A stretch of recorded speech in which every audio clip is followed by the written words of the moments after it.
Hello everyone, my name is REDRUP, this is the It's Not a Phase podcast, and on this episode I am joined by 18 Visions frontman James Hart to take a deep dive on their 2002 album, Vanity. The band have been celebrating the record's 20th anniversary this year, so I spoke with James about his time writing and recording the album, how he looks back on its lyrics and his vocal abilities at the time, being branded a fashioncore band, their choice to re-record the album this year, and loads more. Now, if you enjoyed this or any other episode of the podcast and you want to show your support, there's a few ways that you can do that. Number one, leave a rating and review wherever you're listening to this. It takes just a few seconds and it really does help. Number two, share this on your social media, whether that be Instagram, Twitter, Facebook, wherever. Or number three, if you want to go the extra mile, you can pay a little bit each month to join the Patreon, and in return you'll get access to episodes early along with some of our perks, or you can pick up some merch from the store. All the links to that and the podcast socials can be found at itsnotaphase.co.uk. That's itsnotaphase.co.uk. And now with all that out of the way, let's jump right into this week's episode of It's Not a Phase. What's up everybody? Thanks for joining me on this episode of It's Not a Phase with James Hart of 18 Visions. And we're going to do a full unpacking and in-depth dive into their album Vanity. First off, how you doing, man? Good, man. Just enjoying my days off, Just chilling right now. Been trying to just slowly get back in like the zone of my normal life with work and just my normal routine. Going out on the road, even if for 10 days or even 5 or 6 days, it just totally takes you out of that, and just getting back into it is tough. And we did so much in such a short amount of time. Everything was so compact. We went out and did, I think, 9 or 10 shows, which was, I think, 12 days of being gone, or 14 actually, because we had 2 days off. Yeah, it was almost 2 weeks. Come home for a week and then fly back out, do 4 more shows. It's 6 days with the travel.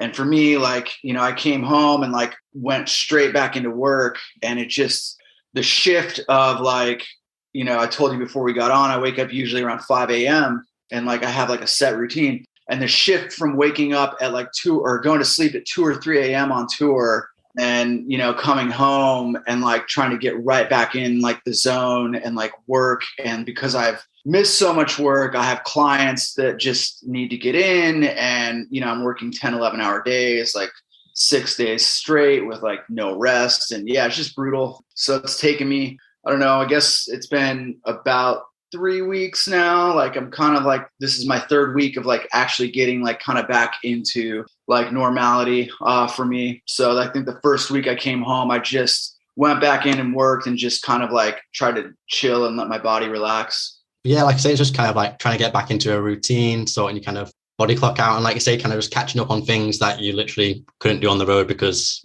you were on the road. Yeah. So the shows are fun and they're great, but it takes me out of my element at home. Yeah, and your home comforts and stuff like that as well. Yeah. Oh yeah, absolutely. Talking about Vanity, let's kind of set the scene just a little bit before Vanity started to become a thing. So a few years prior, you guys signed to Trustkill Records, and then through that label, you put out your EP No Time for Love, and then the Until the Ink Runs Out album, and then obviously the Best Of, which was kind of a compilation where you recorded some of your older songs, and also you had the newer song at the start. In your opinion, what was the hardcore scene and metalcore scene kind of looking like in your opinion back then?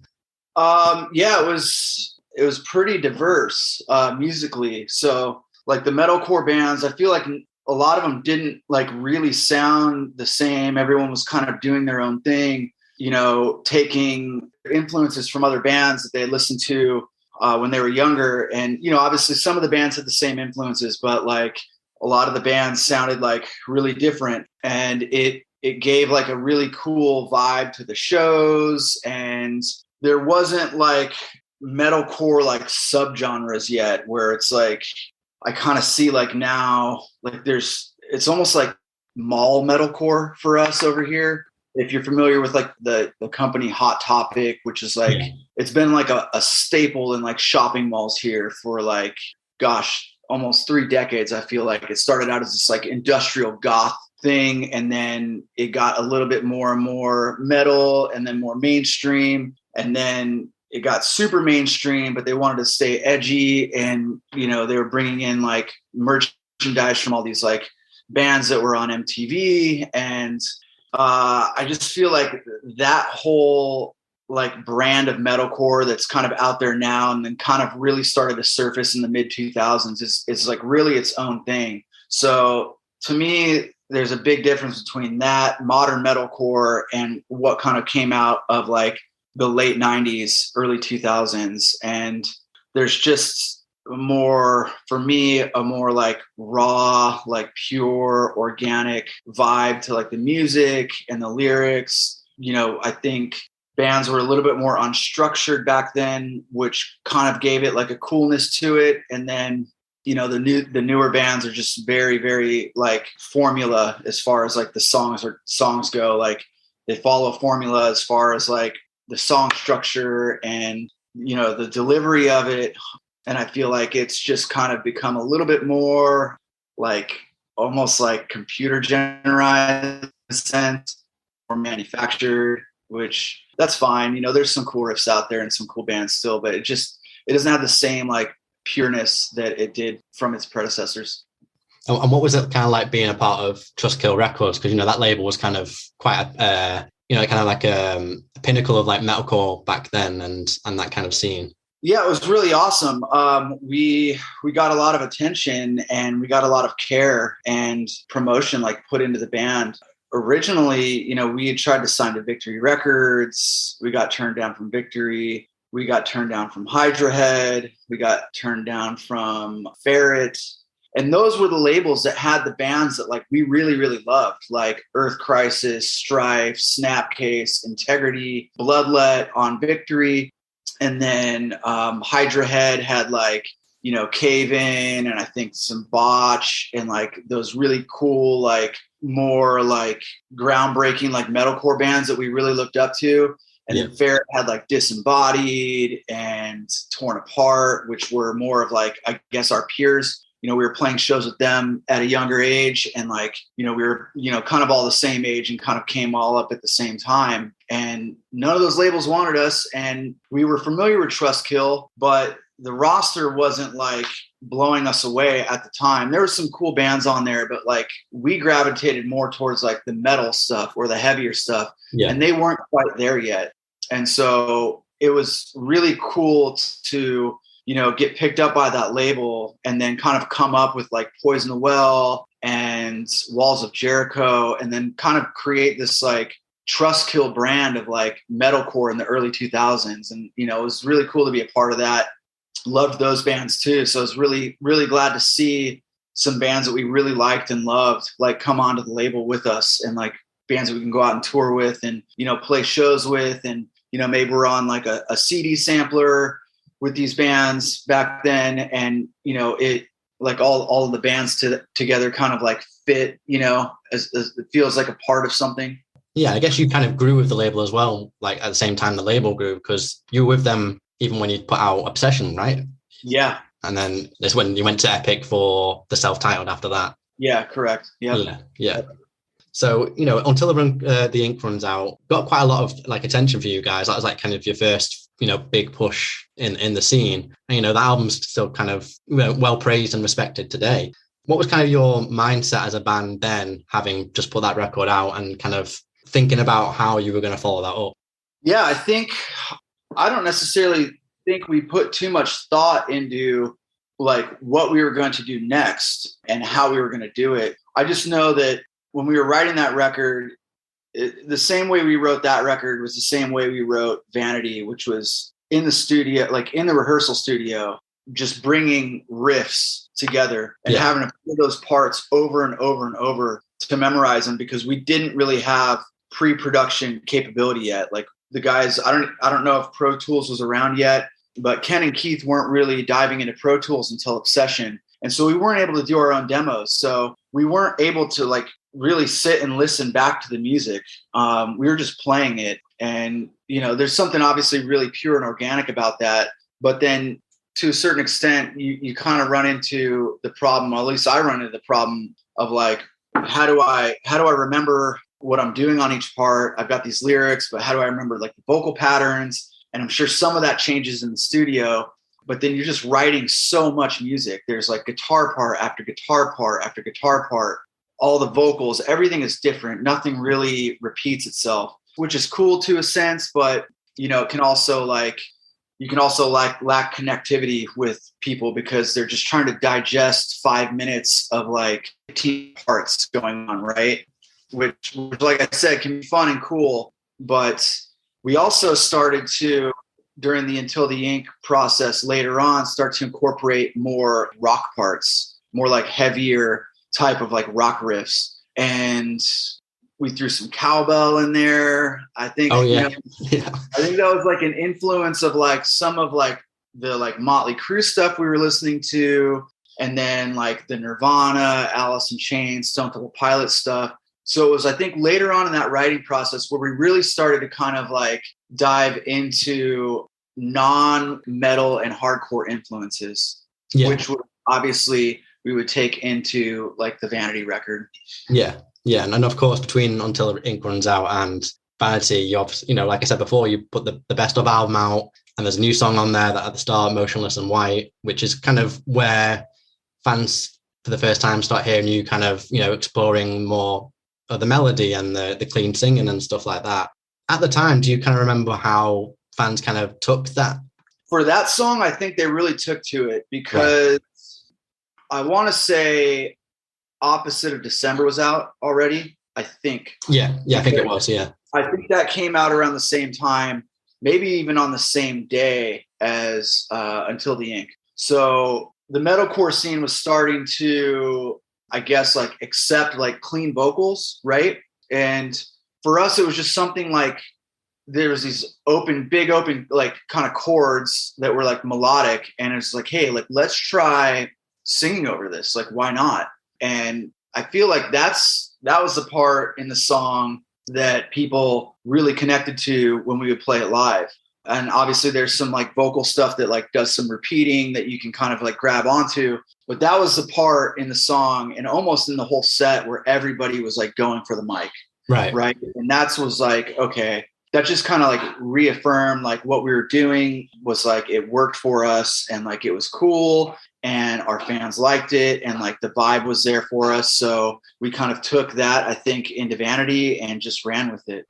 And what did it kind of feel like for you? Because obviously before that you're screaming and stuff like that. And then when you're doing these cleans, it's far more like vulnerable and more exposed and stuff. And like I say, people will then notice more if you're hitting the notes, if you're hitting the right pitch and all that kind of stuff.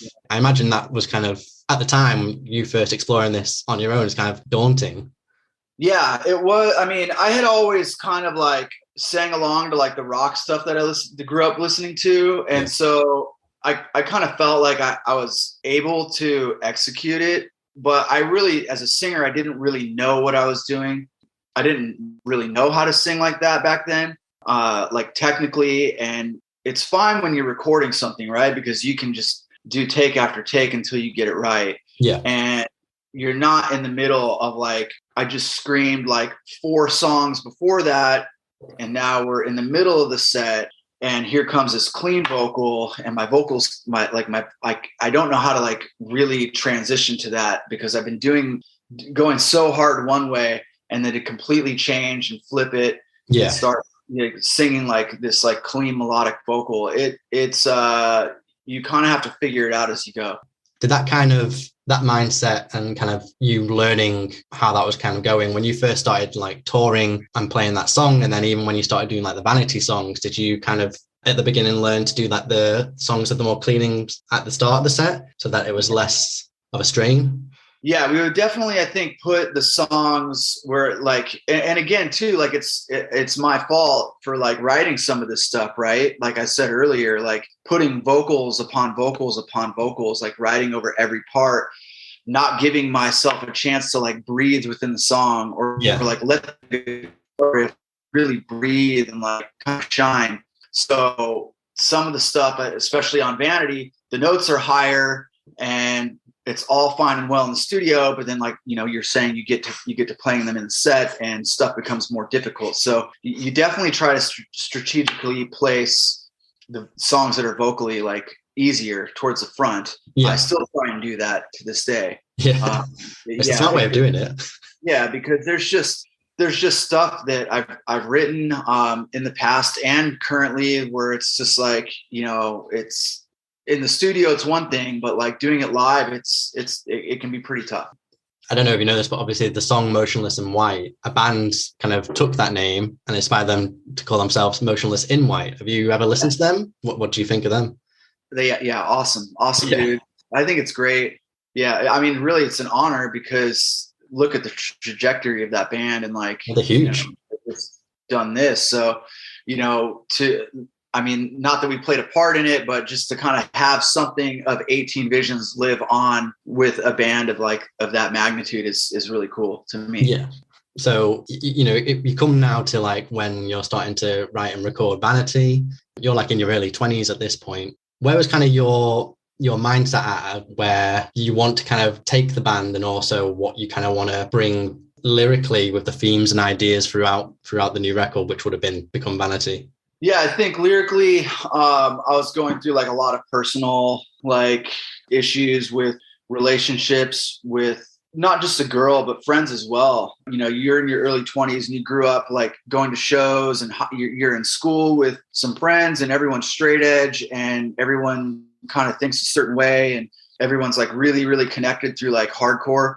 And to see some of those friends kind of like, abandon and branch out and just completely fall off and you don't see them anymore. And it's like, what is that person doing? That was like, at that age, that was my first like exposure to dealing with that. We're all out of school and, that's when people start to kind of go their separate ways. But yeah, that was my first real experience with that. So coping with that, was also something for me, along with like, obviously like personal relationship with girls or a girl. And then for me, like, I just always have written off of the music. Like, what is the music telling me to do?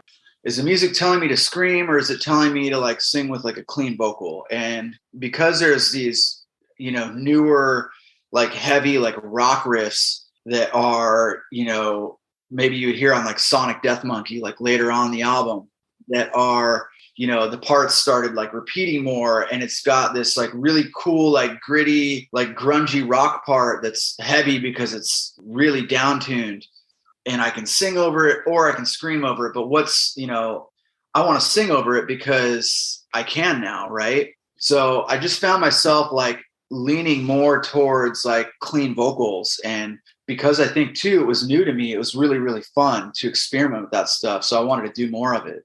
So I guess it's kind of like when you buy anything new, you want to kind of like test out and try it. It's like a new toy, isn't it? You want to implement it as much as you can because that's all you're really focusing on. It's new to you.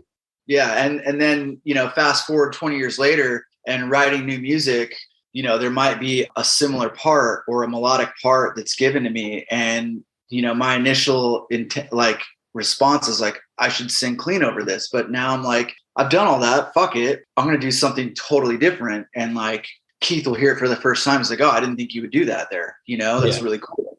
And I like that now because, fast forward, it brings like a little element of surprise with the band. Oh, here's another rock part. It's going to have clean vocals. It's like, you're not going to get that every time. Yeah. I mean, I guess as well, if you're doing, when you were doing Vanity and, you're kind of like doing all these cleans for the first time, I guess, as well as kind of like being infatuated with, this new ability of doing cleans, you also are practicing in a way because you want to kind of improve. The more you do it, the better you get. And then, if you're kind of forcing yourself to have these clean parts in the song, then you're kind of later down the line forcing yourself to have to do those clean parts live. So then you're kind of thinking future self is going to get better live doing these cleans as well. Yeah, which was tough because I didn't necessarily get better live.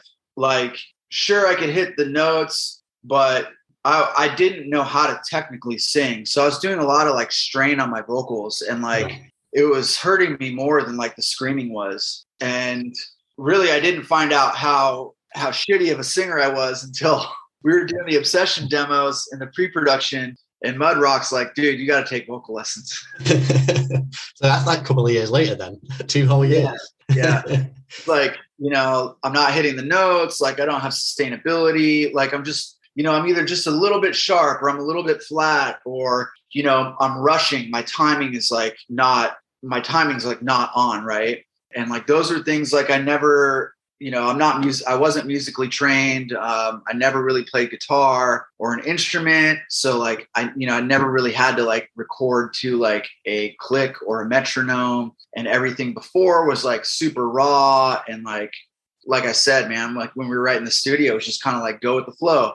And then Obsession, you're like, all right, we've got like demos. Hey, why don't you rewrite the second half of that verse? And this is coming from my bandmates, right? This is before pre-production. We're kind of doing our own stuff. And so like now I'm being challenged by my bandmates to write, different parts and like maybe like push myself more. So that was the first time I really pushed myself to like be a better singer and a better writer. And I put like even more thought into like, how can I make this song better? And I felt like with Obsession, there was a little bit more pressure on me because the songs were shorter, they were simpler in structure, and there was less parts. So vocally, I felt like I had to deliver even more. It couldn't just be the same thing over and over again. Yeah, so that was definitely a challenge for me there. With Vanity, it was just like fucking just go and do your thing and go wild. Yeah. Yeah.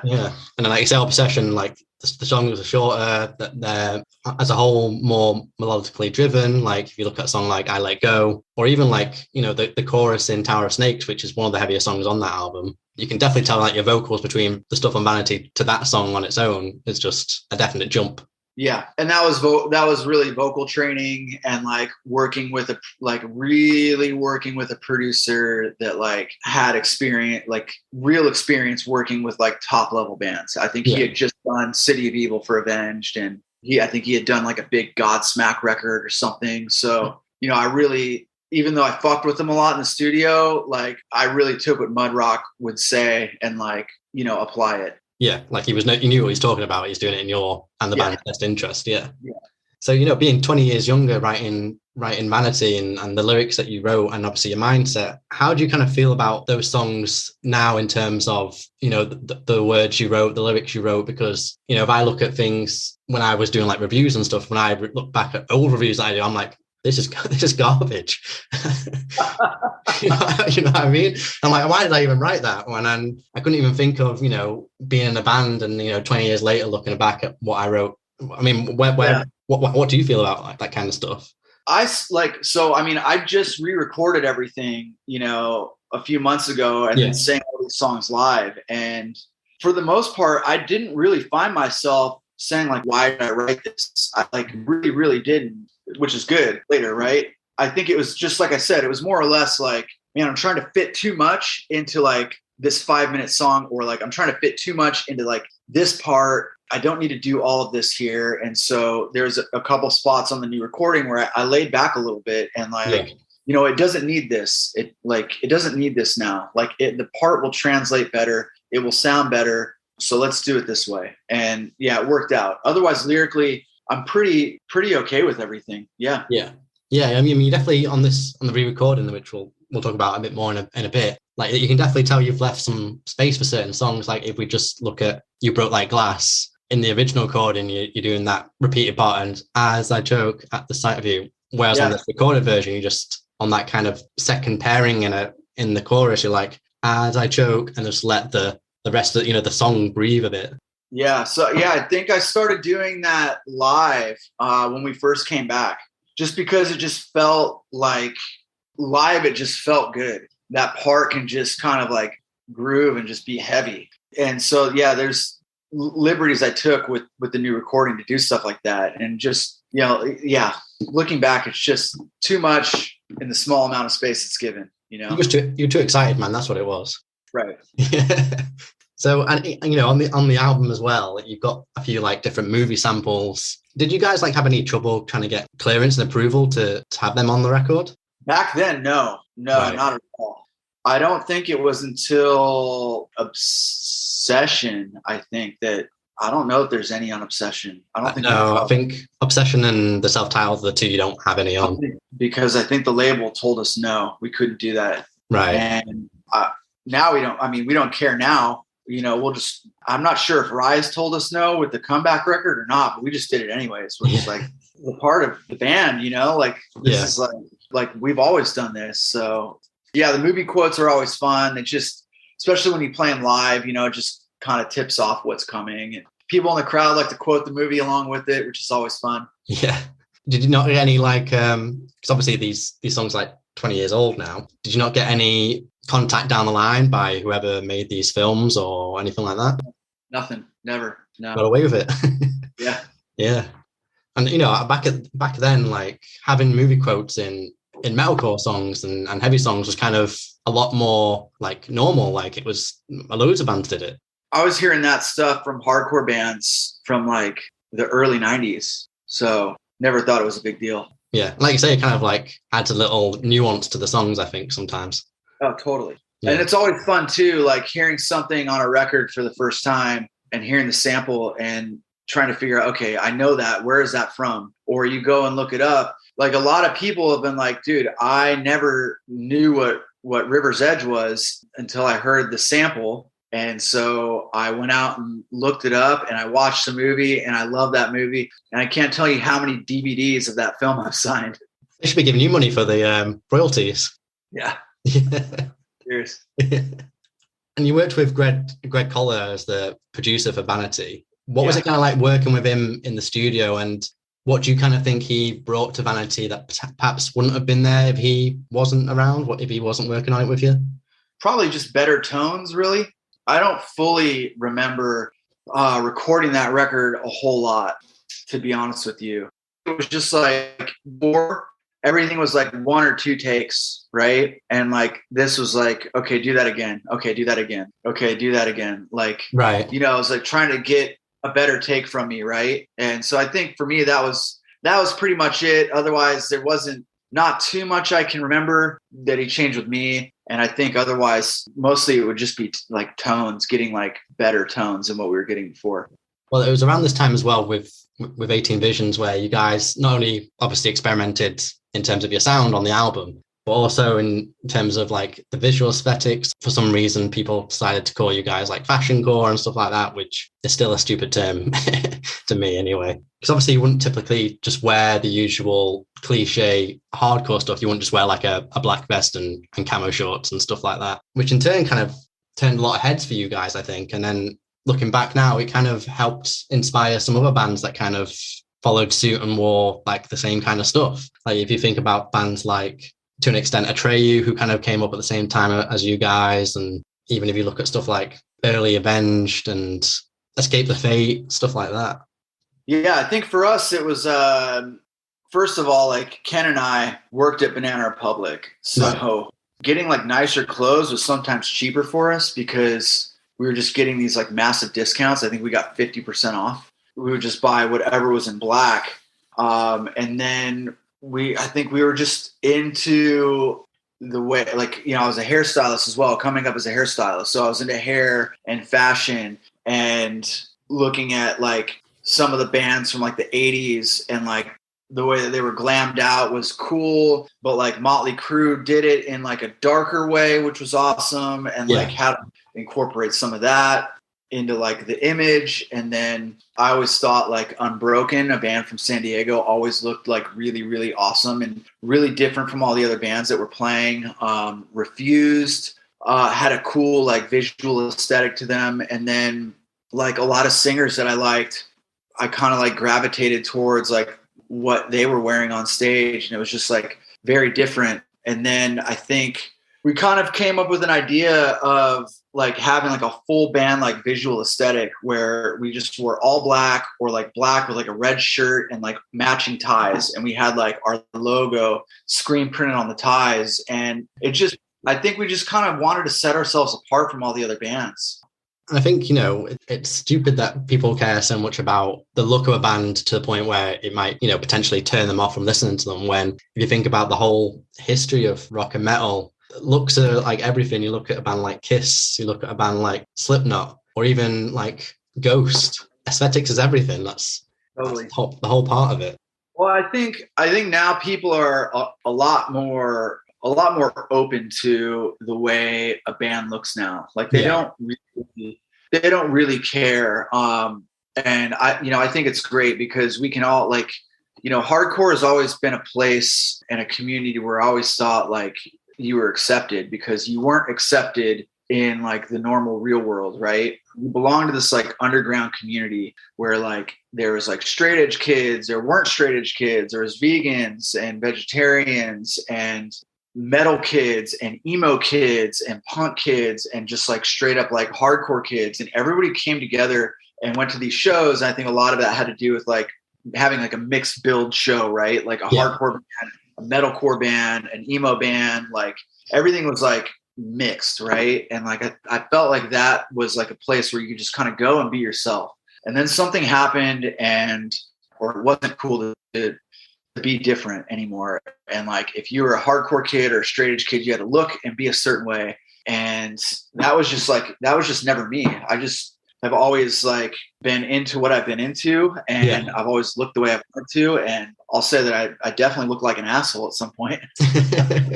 But you know, looking back at least, right? I mean, who doesn't in their 20s, you know? Looking back, you're like, man, I look absolutely ridiculous. Like, what was I doing there? What was I wearing there? But I mean, anybody can say that about themselves at any point in their life, right? Yeah. So I think today, you know, especially being out on the road with a band like See You Space Cowboy and a band like Wrist Meet Razor really kind of shows like how far the hardcore and like metalcore community has come, and like really like accepting and like being open arms to like anybody and how they are as a person, or like what they identify as or who they want to be, you know. And I think that was an important factor I feel like got lost for a while.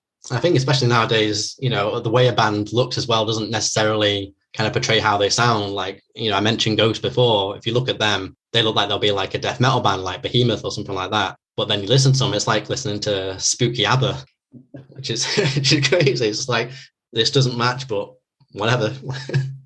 Sure.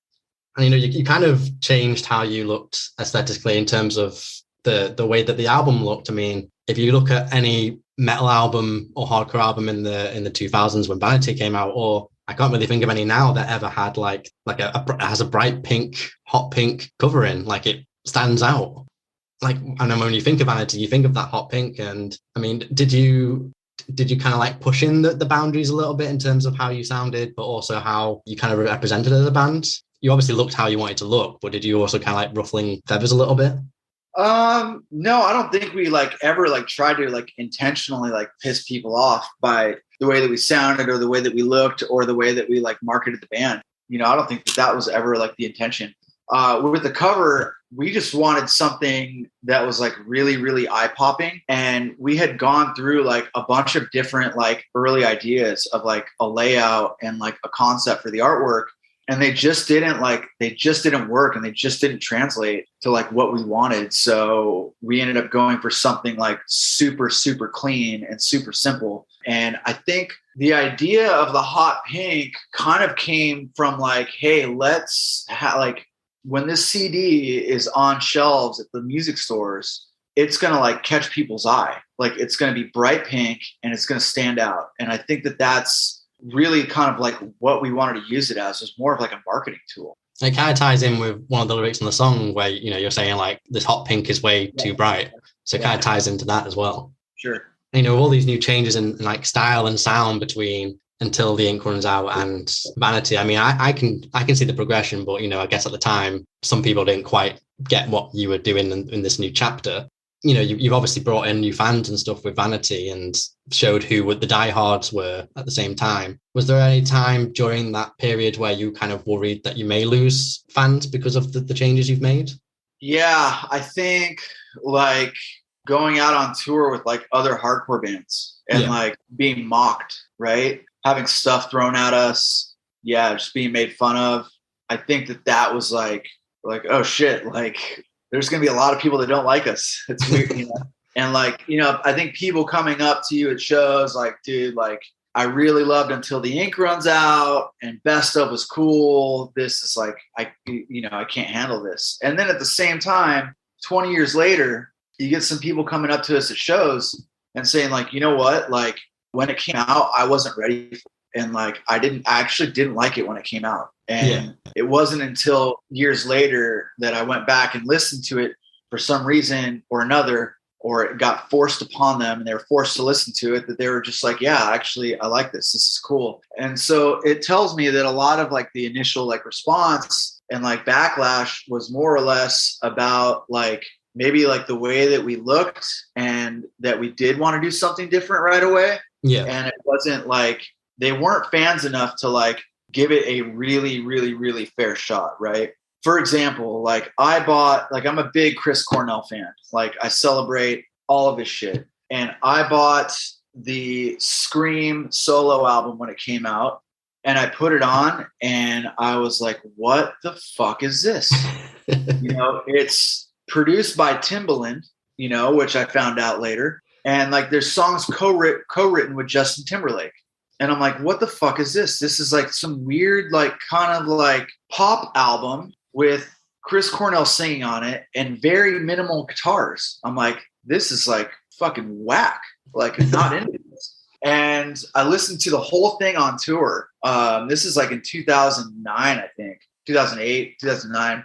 And then a couple days later, I put it back on and I was like, okay, like now that I know what this is, I'm going to listen to it again. And I fucking fell in love with it.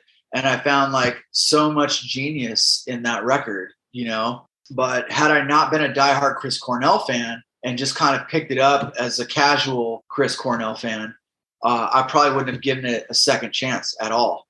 I think I find myself doing that more and more and more with bands that I really, really love. If something doesn't hit me the first time, I definitely go back and give it a second, third, fourth listen and like really try to see what's going on with it or why maybe it didn't hit me the first time. And I usually end up coming around to like really love and appreciate it. I mean, some albums are growers, and even some albums I listen to, it didn't quite connect with me until I've seen that band live. So there's a UK band called The Excerpts. They had this album called Scatterbrain, and I listened to it and I was like, I just don't get it. And then I saw them live, went back to the album, and I was like, this is like incredible. So I don't quite understand how it works, but yeah, I enjoy it, so I'm not complaining. So, I mean, shortly after you guys finished recording Vanity, that's when Brandon left the band, is that right? Yeah, I think we did like a tour with him maybe or two. Right. We hadn't done our headliner yet. Our headliner was the first tour we did without him. Yeah. Right. Yeah. So he left to do kind of Bleeding Through full time. He was just way, way too into that band and really not into what we were doing anymore. So we just felt like it was a good time to part ways. Like best for both parties, really. Yeah. Did him leaving throw any spanner in the works at the time? Because I think from then you kind of had just the one guitarist for a little bit, right? Yeah, no, we did. Yeah, so I think we did all of Vanity touring with just Keith. The rest of it, one guitar player, which was I think a bit challenging because we've always written for two guitar players. As far as writing goes, it didn't really impact much because Ken was starting to write music for the band, and I know he contributed on Vanity and Until the Ink. But it just brought him more into the fold as a writer on Obsession. Yeah. Even more so. I think it just gave Ken like the sense of like freedom where, okay, I can really write more and actually have it used. So he just had a bit more of an opportunity to kind of put his contributions forward. Sure. Yeah. Yeah. I heard recently, I think it was on another podcast, Brandon said that around that time you and him were asked to potentially join Killswitch Engage. But this is before like Howard Jones obviously took obviously the vocal bits. Is that true or? I don't think so. Right. Okay. I don't think it's true. I remember it being talked about that they needed a new singer, and I mean, neither one of us lived on the East Coast. For me, yeah, I was never like asked to try out or join the band. I don't think he was either. I remember we were friends with Blood Has Been Shed. And at what point, I don't know at what point the band approached Howard, but I want to say Howard was out visiting and it was talked about. And I said, you should join that band. Like you should sing for that band. Obviously it worked out for him. But yeah, for me, no, I don't ever recall. So it was a long time ago as well. So yeah. I'm not a teller of tall tales either. So. Well, you had, obviously, speaking of Howard, you had him on the record, right? He did guest vocals. Yeah. Then you had Alex from Atreyu at the time. Different Alex. Different Alex, right. Yeah, one of my friends, yeah. And then we had this guy that was singing for the band Zayo I think he sang for him. Corey, yeah. And another friend of ours, Ryan, that sang for Burn It Down. What was it like working with them and bringing them on board?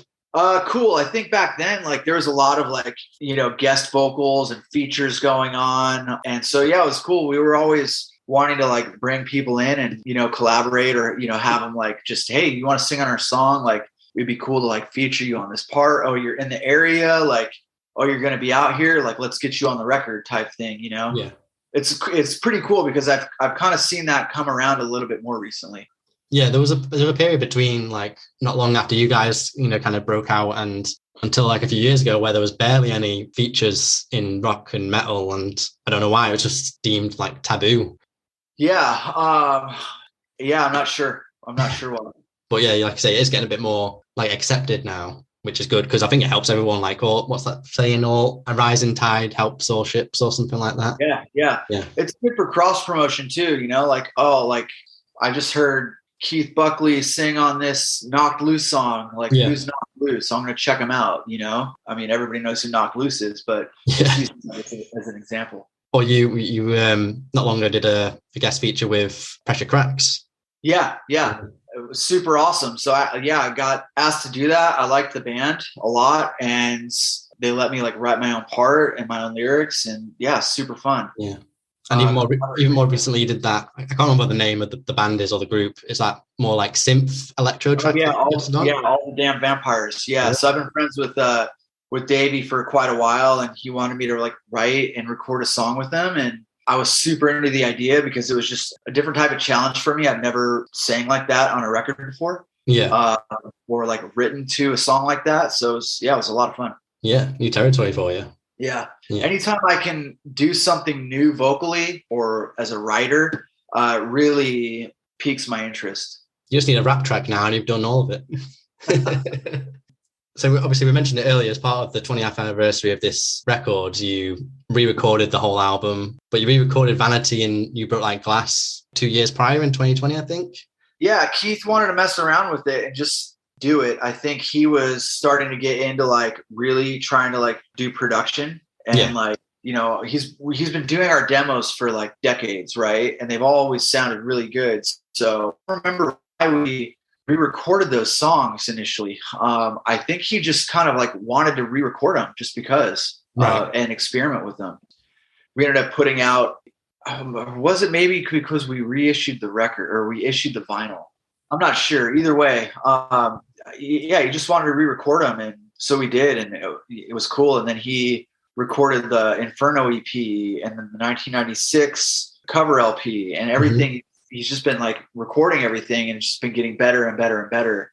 And I think for him, I think, you know, how it came about was we needed drum tracks and guitar tracks and bass tracks for the live show. So our drummer, so Trevor would want, like, the full song sent into his ears, right?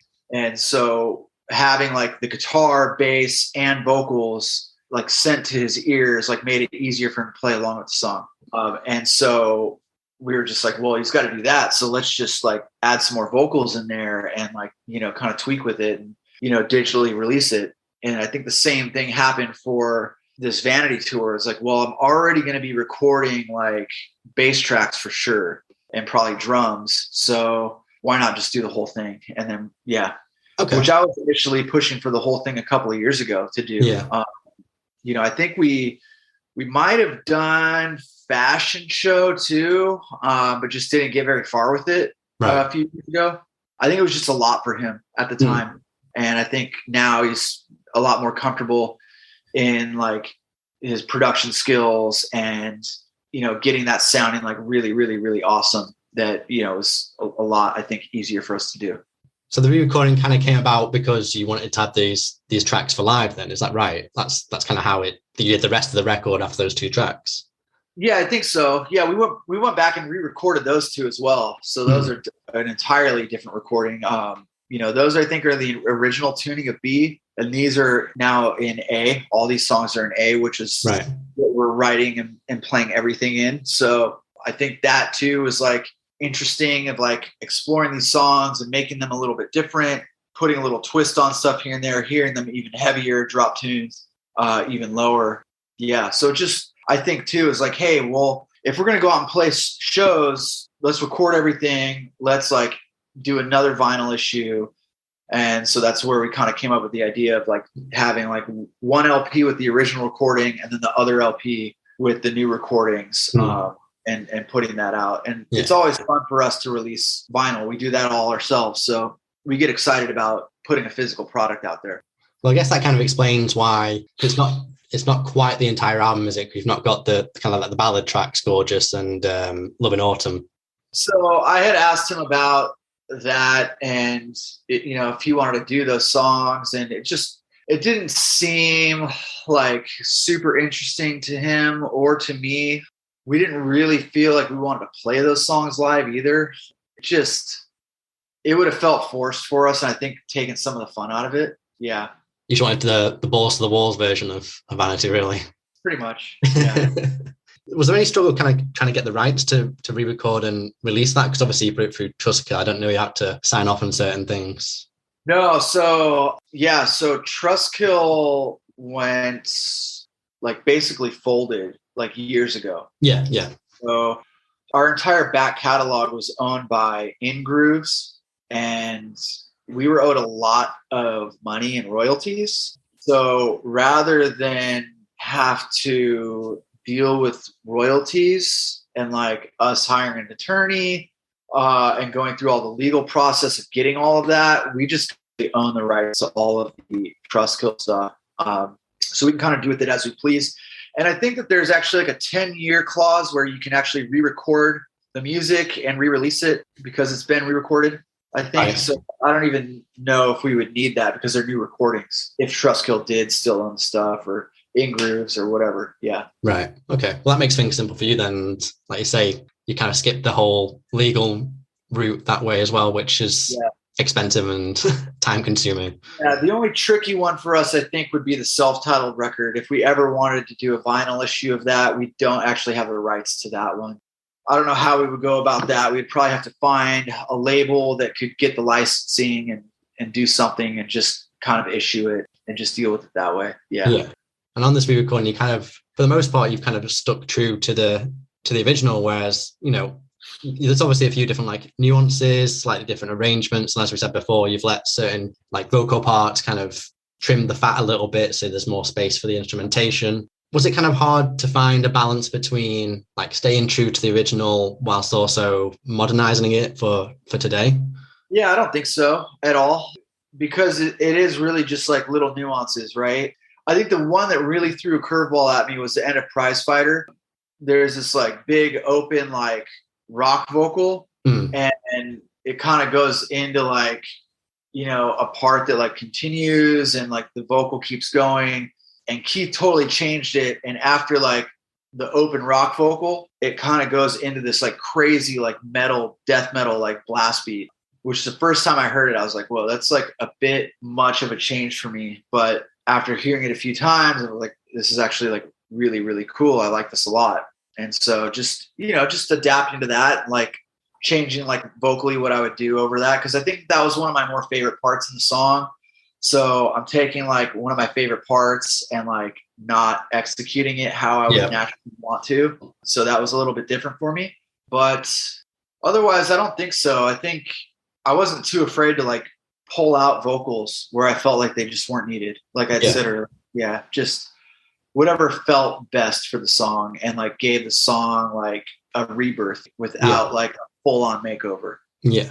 I mean, you talk about that end of Prize Fighter. Like I've listened to Vanity for years and years. So when I went and listened to this re-recording, like you say, that double bass just came in. I was like, fuck.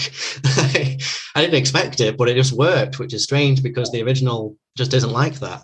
Yeah. And that's cool. Like keeping people like guessing, right? Like, and I think what works for the re-recording is that vocally for me, it is just like, I'm just such a better singer now than I was back then. And I know my voice a lot better now. And musically, everything can really be like super tight sonically. just because of the capabilities now. And it feels like a new product, right? And I've heard like re-recordings in the past, and I felt like, and maybe a lot of people feel this way too, that Vanity didn't need to be re-recorded. And that's totally fine and fair. And I totally understand that. But I'll hear re-recordings, and sonically the recording is not much different than the original. It's just tweaking little parts and little vocals here and there, which throws me off because I'm listening to almost virtually the same quality of recording, but tweaked songs, right? And so if I'm going to hear a re-recording, I want the recording quality to be like, if the original's here, I want the new recording to be just like leaps and bounds better. Well, what's the point? Exactly. So for me, like, I feel like we really were able to give the record like a full on like rebirth. And I guess like putting this album out again, I mean, I personally didn't see any like it coming. I just saw my Spotify one day. I was like, oh, Vanity 2022, what's this? And I guess that, you're going to have a few fans that kind of joined you from the comeback onwards who may not have necessarily like dived into what you've done beforehand. Have you kind of like noticed when you look at your like stream stats and stuff, if fans have been kind of playing the re-recording more than the original, or have you noticed like a trend where fans are kind of going back after finding out this new Vanity is out? I haven't even like looked at like statistics. I mean, I don't really care, I would imagine, I would want to listen to a better quality product personally. I think it's why I have a hard time listening to a lot of bands I grew up listening to in the early mid 90s. Is the recording qualities are so bad that like it makes it hard to listen to them sometimes, So, I mean, as a listener, I would want to listen to like the new polished recording, right? Versus like the old recording. But, for those that like want to hold on to that, the old recording and the nostalgia of it, that's, I totally get that. As far as like new fans, like rediscovering like the old catalog, I don't really know how many new fans we have, to be honest with you, that are just now discovering the band. And I feel like if they are discovering the band right now, they're discovering it because of Vanity or Until the Ink Runs Out or Tower of Snakes and Obsession. They're not discovering the band off of like Inferno or the 1996 release or even like the comeback record 18 that we did. They're finding the band because of the old stuff, because they go to shows and they're part of like the hardcore community, and people have talked about us, or we just came through and they missed the show, or they just saw the show for the first time and they're going to go check it out, and they're probably going to go and listen to like the newest release, right, which would be Vanity, I would imagine. So yeah. And we talked about it briefly before we kind of started the interview, but you're not long come back off a tour for the 20th anniversary of Vanity, where you performed most of the songs live as well. What was it kind of like revisiting all those songs live back to back every night? And 20 years on, how are the fans even taking to it in a live setting? Live setting for the fans, I think, was really cool because they could anticipate which song was next, because we just played them straight through. We didn't like rearrange the set. There's a couple songs in there that are like really, really tough for me to sing. Like The Critic was one of them, and I think a Short Walk. Those two are like really, really hard. I think they might even be back to back. And so that was a point in the set where it just started to get a little bit difficult. And again, it just goes back to like how many parts vocally I wrote on those songs, right? Without giving myself a chance to breathe. So if I could, I would have like rearranged the set accordingly. I would probably play one of the songs first and like maybe put the other one in between like two easy songs. But there's something about just playing the record front to back or start to finish, which is like really, really cool. Yeah. I mean, I saw Block Party a few years ago and they played their album Silent Alarm for like a 10-year anniversary or something. And they just played it in a jumbled order. And I was just like so confused as to what was going on. Yeah. I think Poison the Well did that too, with Opposite, and where I saw a set, I think it was in Las Vegas. We played a festival with them, and it was not in order as well. I don't recall, at least, and right. I would have liked it to be, but I understand why, as a band, you wouldn't want it to be. You kind of want to like mix things up and like keep different for yourself, or, like I said, maybe some songs are harder live than others for the vocalist. And you got to cater to that too. Yeah. Especially if you're doing like a full tour, like you did, you've got to kind of preserve your voice so you can actually do those next shows. Oh yeah. Big time. Yeah. So, 20 years has passed, a lot's changed. It kind of seems like Vanity's kind of not only stood the test of time, but now you've kind of revitalized it. You revived the album. And obviously people are still streaming it. They're still buying the records. So it's still making an impact. When you look back at Vanity, how do you kind of look at it? And what are you most proud of with Vanity and what it's done for you? I think I'm most proud of the fact that we just didn't limit ourselves as like musicians and songwriters. We just went for it. We weren't afraid. We were never afraid to do different things. I think that that's what I'm most proud of, because it kept us from like handcuffing ourselves to a certain sound or style. We weren't afraid to like blend other genres with metal and hardcore. And I think that it's something that back then I was really, really stoked on, and looking back, still like really happy with the way we approached that. And I think we've approached every record since that way. Yeah. Regardless of how it sounds. I know Inferno sounds way heavier and way more aggressive, way darker, which was fun, but that's what we wanted to do at the time.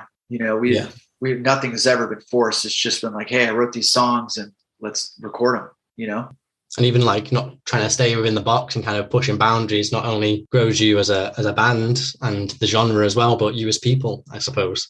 Yeah, for sure. Absolutely. Yeah. So away from Vanity, what's happening with 18 Visions right now? Is there any plans for new music? We started working on new music quite a while ago. We've actually, I feel like we took two breaks with it almost. We had some new songs written and recorded, and then Keith got wrapped up in cover songs. And so we did the 1996. That song was the 1996 track itself.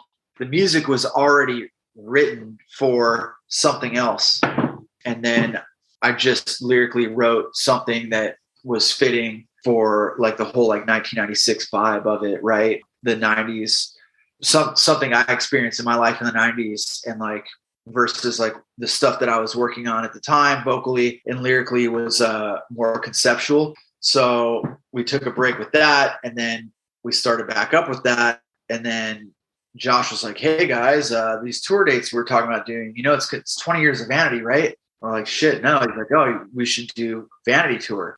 And so we did that. And then that put the brakes again on the new music we were working on, so we could go and record that stuff. And I imagine we'll probably get back in relatively soon to finish that. And how's that kind of shaping up? I mean, I guess there's not a lot you want to tell too much of, but is it heavy? Is it light? Is it going into like an EP direction? Are you going an album direction? Is it conceptual like Inferno was? Yeah, I think it's safe to say that everything from this point forward will probably be pretty heavy in one way or another. Yeah. So it's, it definitely doesn't feel like the more melodic side of Obsession or Vanity. Right. Yeah. And other than the new music, is there anything else currently planned either this year or 2023 for 18 Visions at the moment? No, nothing. I think we're just trying to collect ourselves after all these shows. Yeah. Got to get that vinyl out too. Waiting on that. So that's just December, January at the moment, isn't it? That you're looking at. Most likely, based on the timetables that everyone's given, turnaround. I think every band is like, I think I bought something in May and it was like ships in January. Yeah, I got one sent to me yesterday. Well, it finally arrived yesterday, and I ordered it in June last year. So I waited over a year. Yeah. So, it is what it is. Yeah. I think everybody kind of knows that that's just the nature of the game right now. You know, it's that you like the vinyl industry is just so, the demand is so there for these factories that print, and they're so absolutely slammed with orders. And, we put in all orders. We're doing like 500 units. Picture a band, a band that back in the day would have sold 2 million copies. They're printing like 10,000 units, maybe, 5,000 units. And it's just so many orders, and everything's just so like backlogged, and it is what it is. I think everybody's just kind of gotten used to it, but it just makes it harder to release a physical product and the actual music for streaming at the same time. Yeah. Hard to plan. Yeah. Yeah. Because imagine if you tried to plan it so that this vinyl came out at the same time that this re-recording came out, and at the same time you did this tour. Like, you would have had to put that order in months ago, which means months ago the re-recording would have to have been ready. Yeah. It's just, yeah. Thanks a lot for your time, James. I really do appreciate it. Unpacking Vanity, which obviously was a big impactful album for you guys and for you, for me, for other fans as well. So I'm sure they'll hopefully take something out of this this chat I've had with you. Before I let you go and enjoy the rest of your day off, have you got any final words, anything you want to plug, anything you want to say? Bury me face down so the world can kiss my ass. Those would be my final words on my gravestone. Insightful. No, I'm just kidding. No, I don't ever have final words usually. That's cool. Yeah, I'll let you go. Enjoy the rest of your day, dude. Man. Thanks. Take care. And that's it. Thank you so much for listening. If you enjoyed the episode, please consider supporting the podcast in any way that you can. We have a Patreon where you can get access to each episode a week early, along with some other perks, a merch store, or you can leave a review wherever you're listening to this. You can also follow me on social media or subscribe to the newsletter, where I'll send out each episode to you via email, along with regular playlists.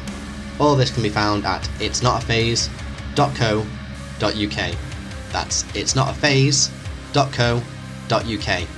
Thanks again for listening, and remember, it's not a phase, it's a lifestyle.